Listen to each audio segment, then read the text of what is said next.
আমাদের 100 কোটি plus fund আমাদের কাছে ইতিমধ্যে এসে পৌঁছেছে। এ পর্যন্ত এই ত্রাণ সামগ্রীর পেছনে আমাদের যে খরচ হয়েছে সেটা হলো 30,73,08,950 টাকা। খাদ্য সামগ্রীতে 30 কোটি, শিক্ষার জন্য 20 কোটি এবং গৃহ নির্মাণে 30 কোটি, ব্যবসায়ী যারা ক্ষতিগ্রস্ত হয়েছেন, ক্ষুদ্র ব্যবসায়ী এবং কৃষক যারা ক্ষতিগ্রস্ত হয়েছেন তাদের জন্য 30 কোটি টাকা খরচ করার পরিকল্পনা হাতে নিয়েছি। বন্যার পানি একটু শুকানো শুরু করলে 1 লক্ষ পরিবারকে 25 কেজি করে চাউল দেব ইনশাআল্লাহ। এবারের 2024-এর ভয়াবহ বন্যায় ক্ষতিগ্রস্ত মানুষদের পাশে দাঁড়াবার জন্য শুরু থেকে আমরা চেষ্টা করেছি। রাত দিন এখানে কাজ চলছে। আপনারা দেখতে পাচ্ছেন আমাদের পেছনে যে কার্যক্রম, এই কার্যক্রম সারাদিন চলছে, রাতভর চলছে এবং আমাদের আজকে 10ম দিন চলছে কাজের। আর এই জায়গাতে 8ম দিন, গত শুক্রবার থেকে আমরা শুরু করেছি এই জায়গাতে। আর পুরো কার্যক্রম আমরা শুরু করেছি অনেক আগে থেকে। পুরো কার্যক্রম আমাদের চলছে 10 দিন যাবত। আর এখানে আমাদের স্পেসিফিক কাজ চলছে 8ম দিনে। আমরা এই 8ম দিনে কোন জায়গায় দাঁড়িয়ে আছি, আপনারা যেহেতু এসেছেন আমরা আপনাদেরকে একটু আপডেট দিতে চাই। আমরা এই যাবত চাল কিনেছি আমরা 998 মেট্রিক টন, যেটাতে আমাদের খরচ হয়েছে 5,55,80,000 টাকা। আমাদের ডাল কেনা হয়েছে 200 মেট্রিক টন, যেটাতে খরচ হয়েছে 2,03,60,000 টাকা। আমাদের লবণ কেনা হয়েছে 112 তেল কেনা হয়েছে 200 মেট্রিক টন, সেটাতে খরচ হয়েছে 3,15,40,000 টাকা। আর লবণ কেনা হয়েছে 112.50 মেট্রিক টন, যেটাতে খরচ হয়েছে আমাদের 38,30,000 টাকা। এবং আমাদের খেজুর কেনা হয়েছে 120 মেট্রিক টন, যেখানে খরচ হয়েছে আমাদের 4,60,50,000 টাকা। আর সুগার অর্থাৎ চিনি কেনা হয়েছে 20 টন, সেখানে খরচ হয়েছে আমাদের 23,91,200 টাকা। চিড়া কেনা হয়েছে 40 টন, সেখানে খরচ হয়েছে আমাদের 22,51,000 টাকা। এবং পানি কেনা হয়েছে 100 টন, যেখানে খরচ হয়েছে আমাদের 9 লক্ষ টাকা। আর ভুসি অর্থাৎ গোখাদ্য কেনা হয়েছে 67.38 মেট্রিক টন, সেখানে আমাদের খরচ হয়েছে 2,29,06,750 টাকা। সর্বসাকুল্যে আমাদের মালামাল কেনা হয়েছে 1,857.88 মেট্রিক টন। ত্রাণ সামগ্রী কেনা হয়েছে এ পর্যন্ত, যেখানে খরচ হয়েছে 16,58,08,950 টাকা। আর আমরা পানি একটু শুকিয়ে গেলে, বন্যার পানি একটু শুকানো শুরু করলে 1 লক্ষ পরিবারকে 25 কেজি করে চাউল দেব ইনশাআল্লাহ। কারণ আমরা জানি যে বন্যার পানি শুকিয়ে গেলেই কিন্তু মানুষের কষ্ট শেষ হওয়া নয়, বরং অনেক কষ্ট তখন শুরু হয় নতুন করে। বিশেষ করে যারা ছোট ছোট ব্যবসার উপরে ডিপেন্ডেন্ট ছিল, সেগুলো শেষ হয়ে গেছে, তারা নতুন করে দাঁড়াতে আরো সময় লাগবে। তারা যেন দাঁড়াতে পারে এবং 15 দিন 20 দিন যাতে অ্যাটলিস্ট তারা চলতে পারে, সেজন্য আমরা 1 লক্ষ পরিবারকে 25 কেজির করে চাউলের বস্তা দেব। এখানে আমাদের লাগবে হলো 2500 টন। এর অর্ডার আমরা ইতিমধ্যে দিয়ে ফেলেছি, অর্থাৎ পার্চেসিং হয়ে গেছে।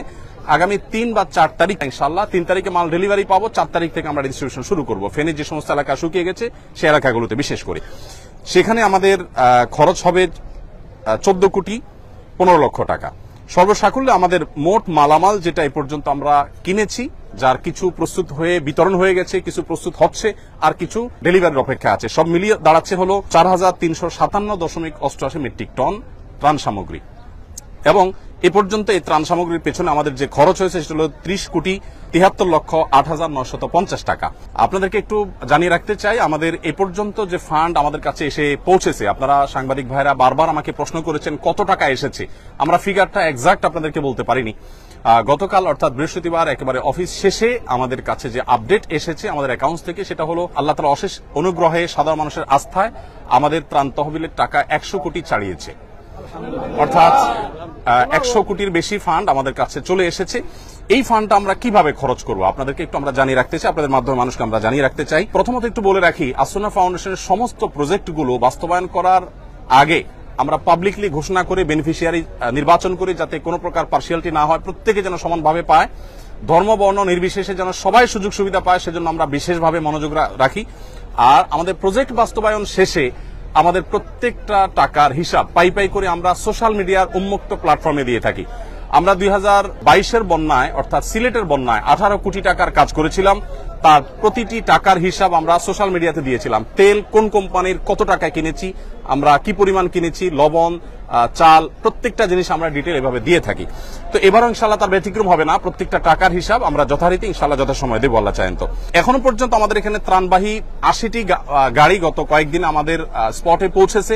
আবার সেনাবাহিনীর মাধ্যমে আমরা অনেকগুলো কাভার্ড ভ্যান হস্তান্তর করে দুর্গম এলাকাগুলোতে তাদের মাধ্যমে বিতরণ করেছি আমরা। আজকে আমাদের এখানে যে কাজ চলছে, আজকে আমাদের এখানে সকাল থেকে থেকে জোহরের আগ পর্যন্ত 8টা কাভার্ড ভ্যান ফিল আপ হয়ে চলে গেছে এবং আজকে সর্বসাকুল্য আমাদের 23টা কাভার্ড ভ্যান ইনশাআল্লাহ ভরবে। এখানে যে কাভার্ড ভ্যান গুলো আছে এগুলো মাল আনলোড হওয়ার পর আবার লোড হওয়া শুরু হবে। একদিক থেকে আনলোড হয় আর দিক থেকে লোড হয়। এখানে প্রতিদিন 2 থেকে 2,500 মানুষ কাজ করছে, সবাই স্বতঃস্ফূর্তভাবে কাজ করছে। এখানে ঢাকা ইউনিভার্সিটির সম্মানিত প্রফেসর, সিনিয়র প্রফেসর আছেন, কাজ করছেন, আমি চিনি ব্যক্তিগতভাবে। এখানে বাংলাদেশ সেনাবাহিনীর কর্মরত ব্যক্তিবর্গ, সদস্যগণ তারা আছেন, কাজ করছেন ছুটির দিনে। আবার এখানে কয়েকজন হিন্দু ধর্মাবলম্বী ভাইয়েরা কাজ করছেন এবং আমাদের আজকে দুপুরের খাবার ছিল বিরিয়ানি। তাদের জন্য আমরা আলাদা খাবার প্রস্তুত করেছি, যেহেতু আমরা জানি আমাদের হিন্দু ধর্মাবলম্বী ভাইরা গরু গোশত খান না, তাদের উপযোগী খাবার আমরা প্রস্তুত করেছি এবং তারাও কিন্তু এখানে শ্রম দিচ্ছে। আমাদের একজন অটো রিক্সা চালকের সন্ধান আজকে আমরা জানতে পেলাম যে তারা ইউনাইটেড ইউনিভার্সিটি ওই জায়গা থেকে এইখানে কেউ ত্রাণের কাজে আসছে বললেই তাদেরকে ফ্রি তিনি আনা নেওয়া করছেন। তিনি আমাদেরকে বলেনও নাই, প্রকাশও করতে চান না, কিন্তু সামহাও আমরা জেনে গেছি। তো স্বতঃস্ফূর্ততা কতভাবে হতে পারে, কত ধরনের হতে পারে, সেটা আসলে আমরা আপনাদেরকে বলে বুঝাতে পারবো না যে মানুষ কতভাবে স্বতঃস্ফূর্তভাবে কাজ করতে পারে এখানে, সেটা এখানে চলছে। তো আমরা একটু আপনাদেরকে জানিয়ে রাখতে চাই যে যত টাকা আমাদের কাছে এসছে এবং এক্সপেক্টেড আরো যে টাকা আসবে, আমরা কিছুদিনের মধ্যে ইনশাআল্লাহ আমাদের ফান্ড ক্লোজ করব, অর্থাৎ এই তহবিলে আর আমরা ডোনেশন সংগ্রহ করব না। আমাদের প্রত্যেকটা প্রজেক্ট বাস্তবায়নের ক্ষেত্রে আমরা এই নীতিমালা ফলো করি। একটা নির্দিষ্ট সময়ের পর আমরা বলে দেই এই প্রজেক্টে আর কোনো টাকা দেওয়া যাবে না, আমরা অফ করে দেই, কারণ আমাদের একটা প্ল্যান থাকে, প্ল্যান অনুযায়ী আমরা সাধারণত কাজ করে থাকি। তো এবারে আমরা যেটা আশা করছি, যেটা করব, সেটা হলো খাদ্যে ইতিমধ্যে আমরা 30 কোটি 73 লাখ টাকা খরচ করেছি, যেটার মধ্যে 2500 মেট্রিক টন চাল আমরা 4 তারিখ থেকে বিতরণ শুরু করব। আর এর বাইরে কৃষি এবং ব্যবসা যে ক্ষতি হয়েছে আমাদের, কৃষকদেরকে তাদের পুনরায় কৃষি কাজ শুরু যেন করতে পারে, সেজন্য আমরা তাদেরকে অর্থ সহায়তা দিব।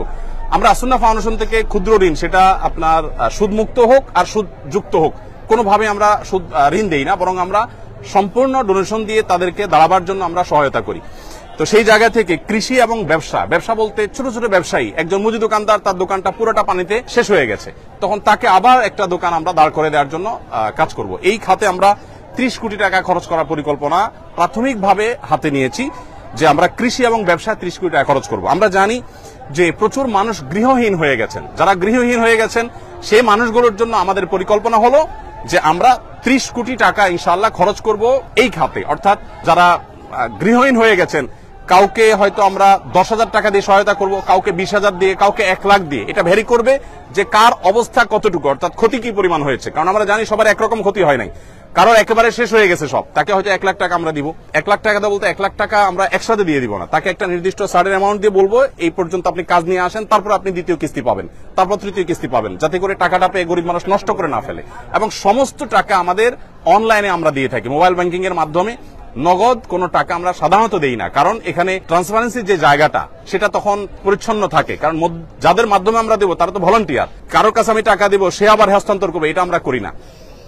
আমাদের যে বেনিফিশিয়ারি, তাদের যে ডিটেল, সেই ডিটেল পাওয়ার পর আমরা সেই ডিটেল অনুযায়ী তাদের কাছে আমরা পাঠিয়ে দিব অনলাইনে, মোবাইল ব্যাংকিং এর মাধ্যমে। তাহলে কৃষি এবং ব্যবসায় 30 কোটি এবং গৃহ নির্মাণে 30 কোটি এবং শিক্ষায় 20 কোটি টাকা আমরা খরচ করার সিদ্ধান্ত নিয়েছি। কারণ আপনারা জানেন শিক্ষার খাতে আমাদের প্রচুর ক্ষতি হয়েছে, বিশেষ করে আমাদের যে সমস্ত শিশুরা, অনেকের আপনার বই পুস্তক নষ্ট হয়ে গেছে, পড়ালেখা পিছিয়ে গেছে, তাদেরকে আমরা স্বেচ্ছাসেবীদের মাধ্যমে কিভাবে পিছিয়ে পড়েছে তাদেরকে উদ্ধার করার, সেজন্য আমরা কাজ করব। আরেকটা জায়গা আমরা কাজ করব, সেটা হলো যে বন্যা যাতে প্রকোপ কমিয়ে আনা যায়, সেজন্য সুদূর প্রসারী প্ল্যান কিভাবে করা যায়। আমরা অনেকগুলো পরিকল্পনা মাথায় রেখেছি, এখনো চূড়ান্ত করি নাই। সেটা নিয়ে আমরা কাজ করব যে কিভাবে বন্যায় দুর্গতি কমানো যায়। আমরা শুধু ত্রাণ দিলাম সেটাই নয়, বন্যার পানি যাতে নেমে যাওয়ার রাস্তাগুলো পরিচ্ছন্ন থাকে, খালগুলো যাতে পরিষ্কার থাকে। বিশেষ করে এটা সরকারের যারা সংশ্লিষ্ট দায়িত্ব আছেন তারা দেখবেন, নোয়াখালী, চৌমুহনী, লক্ষ্মীপুর এই এলাকাটাতে রাস্তার ধারে যে বড় খাল চলে আসছে, আপনারা জেনে থাকবেন, আমি ওই এলাকার ছেলে, আমি ছোটবেলা থেকে এই খালগুলোকে দেখেছি, এগুলো দখল হয়ে আছে, অর্থাৎ দখলদাররা দখল করে আছে এবং এগুলো নাব্যতা হারিয়ে ফেলেছে, যার কারণে এই যে বন্যার পানি এটা নেমে যাওয়ার জন্য মিনিমাম যে খাল প্রয়োজন সেটা পর্যন্ত নাই, যার কারণে দুর্দশা আজকে চরম অবস্থায় পৌঁছেছে। আমরা যদি চাই যে প্রতি বছর এরকম ত্রাণ নিয়ে আমরা দৌড়াবো না বা দৌড়াতে হবে না, এটা যদি চাই তাহলে এই খালগুলো আমাদেরকে খনন করতে হবে এবং এগুলো নাব্যতা ফিরিয়ে আনতে হবে, এগুলো দখলমুক্ত করতে হবে। এটা বাংলাদেশ সরকারের কাজ। আমাদের যদি এখানে কোনো অংশগ্রহণ করার সুযোগ থাকে, আসন্ন ফাউন্ডেশন সম্পূর্ণ প্রস্তুত যে আমাদের ভলান্টিয়ার টিম নিয়ে, আমাদের ক্ষুদ্র ফান্ড নিয়ে আমরা ঝাঁপিয়ে পড়বো, যাতে করে প্রতি বছর বন্যা হলে আমরা ত্রাণ নিয়ে যেতে না হয় এবং বন্যা যাতে খুব বেশি দীর্ঘস্থায়ী না হয়। ফেনী, নোয়াখালী, লক্ষ্মীপুর আমি নিজে গিয়েছি, অনেক এলাকা আছে যেখানে পানি ঠায় দাঁড়িয়ে আছে, নামার কোনো নামগন্ধ নেই, 1 সপ্তাহ 10 দিন 15 দিন পর্যন্ত পড়ে আছে। তো সেটা যেন না হয় সেজন্য আমরা চেষ্টা করছি। ফাউন্ডেশন থেকে আমরা বিশেষ কিছু উদ্যোগ নিয়েছি। যে সমস্ত জায়গায় মোবাইল চার্জ দিতে পারছে না আমার বিদ্যুতের অভাবে, আমরা ভাসমান জেনারেটর এবং চার্জিং স্টেশন নিয়ে যাচ্ছি বিভিন্ন আশ্রয় কেন্দ্রে।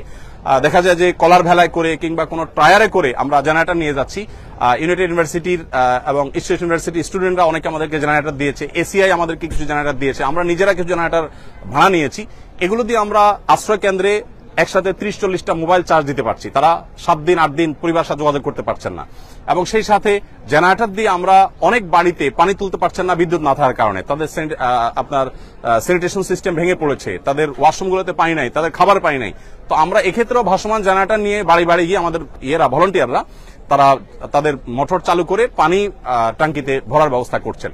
এর বাইরে আমাদের এখান থেকে যে বড় কাভার্ড ভ্যানে মালগুলো যায়, সেখানে ছোট ছোট অনেকগুলো পিকআপে করে মালগুলো একটা পর্যায়ে চলে যায়। তারপর আবার অনেকগুলো ট্রলারে করে বা ছোট ছোট নৌকা করে ভাগ ভাগ হয়ে দূর দূরান্ত এলাকাগুলোতে চলে যায়। দুর্গম এলাকাতে সাধারণত ত্রাণ দেই আমরা, রাস্তার ধারে শহরে সাধারণত ত্রাণ দেই না। এবারও আমি যতবার গিয়েছি 2 ঘন্টা 2.5 ঘন্টা 1.5 ঘন্টা ভেতরে ঢুকে তারপর আমরা ত্রাণ বিতরণ করেছি। আমাদের কাছে যে সমস্ত ত্রাণের সামগ্রী মানুষ দিয়েছে সেগুলো কিন্তু আমি যে হিসাব দিয়েছি এর বাইরে, অর্থাৎ আমাদের যে 4300 টন আমরা ত্রাণ সামগ্রী দিচ্ছি এগুলো আমাদের পারচেসিং করা। এর বাইরে আরো বহু জিনিস আমাদের কাছে এসেছে বিভিন্ন প্রতিষ্ঠান থেকে, বনরুটি, পাউরুটি, কেক, গুঁড়ো দুধ, মুড়ি, পোশাক, মেয়েদের পোশাক, ছেলেদের পোশাক, কারণ আশ্রয় কেন্দ্রগুলোতে তাদের পোশাকের দরকার হয়, এক পোশাকে চলে আসছে। তারপরে বাচ্চাদের জন্য তাদের উপযোগী খাবার, মেয়েদের জন্য আপনার স্যানিটারি ন্যাপকিন, তারপর বিভিন্ন সাইজের পানির বোতল, জেনারেটর, রেডি প্যাকেজ, তারপরে লবণ, পানি, বিস্কিট, গুঁড়া দুধ, লুঙ্গি, চাল, সাবান, সুজি, বিস্কিট, স্যালাইন, এই জাতীয় অনেক জিনিস এসেছে যেগুলো বিভিন্ন প্রতিষ্ঠান দিয়েছে, সেগুলোর সাথে সাথে আমরা পাঠিয়ে দিয়েছি। তো এই হলো আমার কাছে আপডেট যে 100 কোটি টাকা আমাদের ক্রস করেছে ফান্ড, সেটাকে আমরা কিভাবে খরচ করবো একটা পরিকল্পনা আপনাদেরকে দিয়েছি। আর পুঙ্খানুপুঙ্খ প্রতিটি টাকার হিসেব আলাদা করে আমাদের প্রত্যেকটা প্রজেক্টে যেভাবে করি ঠিক একইভাবে আমরা প্রজেক্ট শেষে ইনশাআল্লাহ আপনাদের মাধ্যমে জানাবো। আর ডিটেইল প্ল্যান যেটা সেটা আমরা জানাবো ইনশাআল্লাহ। আর একটা বিষয় একটু বলি যে আমাদের এই যে পরবর্তী কার্যক্রম হবে সেটা আমরা কিভাবে করব। আমরা অন্যান্য প্রজেক্টগুলো যেভাবে করি যে প্রত্যেকটা প্রজেক্টে আমরা উপকারভোগী নির্বাচনের জন্য কয়েকটা লেয়ারে আমরা কাজ করি। প্রাথমিকভাবে আমরা গুগল ফর্ম দিয়ে অনলাইনে বলি যে আপনার আশেপাশে যারা আছেন দুর্গত, অভাবগ্রস্ত, তাদের তথ্য দেন। যেমন বৈষম্যবিরোধী ছাত্র জনতার আন্দোলনে যারা মারা গেছেন তাদের জন্য আমরা ইতিমধ্যে বলেছি যে আমরা 5 কোটি টাকা বাজেট আমরা দিয়ে দিয়েছি, আরো 5 কোটি টাকা করার আমাদের স্বপ্ন বা পরিকল্পনা আছে। তো এইখানে কাজ করবার জন্য আমরা গুগল ফর্ম দিয়ে দিয়েছি যে আমরা কোনো লোক নির্বাচন করব না, আপনারা সাধারণ মানুষ সারা দেশ থেকে তথ্য দেন। তথ্য দেওয়ার পর এই বন্যার ক্ষেত্রে একই আমরা তথ্য নিব। তথ্য দেওয়ার পর যে সমস্ত স্টুডেন্টরা আছেন, কলেজ ইউনিভার্সিটি পড়ুয়া স্টুডেন্টরা আছেন, তারা অনেকে আমাদের স্বেচ্ছাসেবী, তাদেরকে আমরা এলাকায় পাঠাবো এই তথ্যগুলো ভেরিফাই করার জন্য। প্রত্যেকটা তথ্যের সাথে বাস্তবে মিলানোর পর তারা সুপারিশ করবেন, স্থানীয় ইমাম সাহেবরা সুপারিশ করবেন। এর পরের ধাপে এসে আমরা ইমপ্লিমেন্টেশন যাব, অর্থাৎ তাদেরকে উপকারভোগী আমাদের সেই সেবাটা আমরা তাদেরকে দেব, যাতে করে উপযুক্ত ব্যক্তি পান। এখানে মাঝখান থেকে কোনো সুবিধা যেন নিতে না পারে অবৈধভাবে, অনৈতিকভাবে, সেজন্য আমরা খুবই সচেষ্ট। তো এই হলো মোটামুটি আমাদের কার্যক্রম। আমাদের 100 কোটি প্লাস ফান্ড আমাদের কাছে ইতিমধ্যে এসে পৌঁছেছে এবং আমরা এ পর্যন্ত ওই টাকাটাকে খরচ করার একটা পরিকল্পনা দাঁড় করিয়েছি। খাদ্য সামগ্রীতে 30 কোটি, আমাদের শিক্ষার জন্য 20 কোটি এবং পুনর্বাসনের জন্য 30 কোটি এবং ব্যবসায়ী যারা ক্ষতিগ্রস্ত হয়েছেন, ক্ষুদ্র ব্যবসায়ী এবং কৃষক যারা ক্ষতিগ্রস্ত হয়েছেন তাদের জন্য 30 কোটি টাকা খরচ করার পরিকল্পনা হাতে নিয়েছি। এর বাইরে পরবর্তী কোনো দুর্যোগ হলে সেটা যেন আমরা মোকাবেলা করতে পারি বা সেটা যেন খুব বেশি ভয়াবহ রূপ নিতে না পারে, সেটার জন্য আমাদের একটা আলাদা প্রজেক্ট আছে। সেটার এখন আমরা চূড়ান্ত করতে পারিনি যে সেখানে আমরা কতটা খরচ করবো, এটা নির্ভর করবে ফান্ড আর কি আসছে না আসছে। তবে আমরা খুব শীঘ্রই ফান্ড নেওয়া বন্ধ করে দেব। আস-সুন্নাহ ফাউন্ডেশন, উম্মার স্বার্থে, সুন্নাহর সাথে।